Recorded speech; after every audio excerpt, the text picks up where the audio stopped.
Title: Water stopped draining in the shower, so I called a plumber.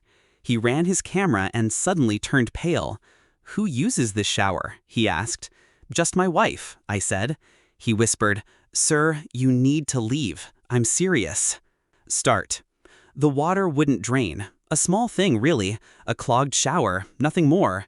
But that's how betrayals often reveal themselves, through cracks no one expects.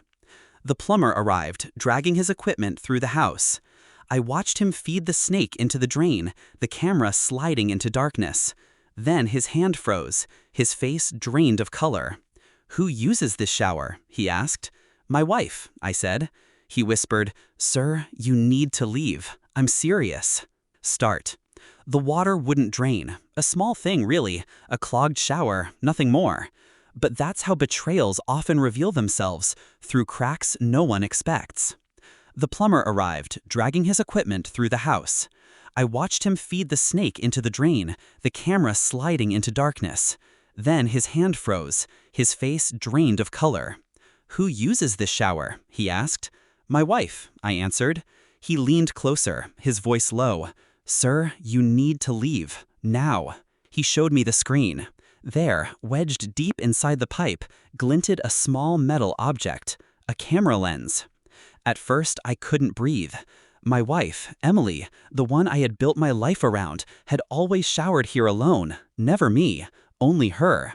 Why? The realization hit like glass in my throat. She wasn't the victim of spying. She was the one being filmed, willingly. Ours wasn't always this way. We met in college. She was laughter, sunlight, and quicksilver smiles. I was quiet, methodical, content to orbit her brilliance. For years, I believed I had won some cosmic lottery. She leaned into me, whispered promises of forever, made me trust. And I did. God help me, I did. But forever had expiration dates I never saw. The plumber left. I didn't. I sat on the bathroom floor, staring at that cursed monitor until the truth bled through. Someone was filming her. Not strangers, not voyeurs. Someone she let in. I remembered the late-night texts she hid, the sudden business trips, the smirk when she thought I wasn't watching. At the time, I told myself it was nothing. Now, I knew it was everything. I didn't confront her, not then. Emotion is noise, and I needed silence. Instead, I began to watch, to document, to listen. I installed my own cameras, tiny, hidden in the corners of our home. She never noticed. I cloned her phone, read the messages she thought were invisible. His name appeared again and again. A man from her office, Jay. The same man who once shook my hand, who sat at my dinner table and praised my wine. Their messages weren't love notes. They were logistics, rendezvous, codes, mentions of our little project in the shower. A thrill they shared, knowing I was blind. Blind, but not anymore. For weeks, I collected everything. Screenshots, videos, times, dates. Proof enough to burn their world to ash. But revenge isn't fire. Fire is messy. Fire leaves smoke. I wanted precision. So I went cold, clinical. I emptied joint accounts into a separate trust my lawyer helped me build. Quietly shifted assets, froze cards in her name. I prepared divorce papers, airtight, laced with evidence. All I needed was the right stage. It came at her parents' anniversary party. Dozens of relatives, laughter, champagne, the perfect illusion of family. Emily, dressed in red silk, smiling as though betrayal wasn't stitched into her skin. Jay stood near the bar, too comfortable for a coworker. I waited until the speeches ended, until the room was full of warmth and expectation. Then I stood. I'd like to show everyone something. The room dimmed as I connected my laptop to the projector. Their faces turned toward the screen. At first, confusion, then recognition.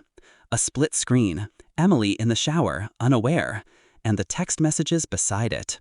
Her words, his, plans, excuses, every filthy detail. Gasps, chair scraping, her father's hand tightening around his glass until it shattered. Emily stood frozen, her smile gone. This isn't.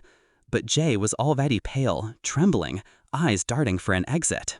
I didn't raise my voice. I didn't need to. You both made me a fool, filmed it, laughed at me. But tonight, you're the spectacle. The room was silent except for the ragged sound of her breathing. The fallout was immediate. Her parents turned on her.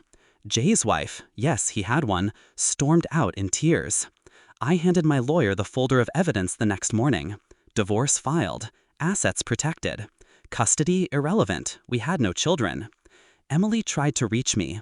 Calls, messages, begging, bargaining, then rage. I never answered. I didn't need to. She had nothing left to take. People ask if I feel regret. No. Regret is for accidents. This was a choice. Hers, not mine. I gave her loyalty, time, my name. She repaid me with deceit filmed in my own house. So I repaid her with silence, precision, and the kind of exposure you can't wash off. The shower drains fine now, but I don't use it. I leave it empty. A reminder that even the smallest clog can reveal the darkest rot. And when I think of her, of them, I feel nothing. Nothing but the quiet satisfaction of a man who was betrayed and chose not to break. I didn't scream. I didn't fight. I executed. And in that silence, I won.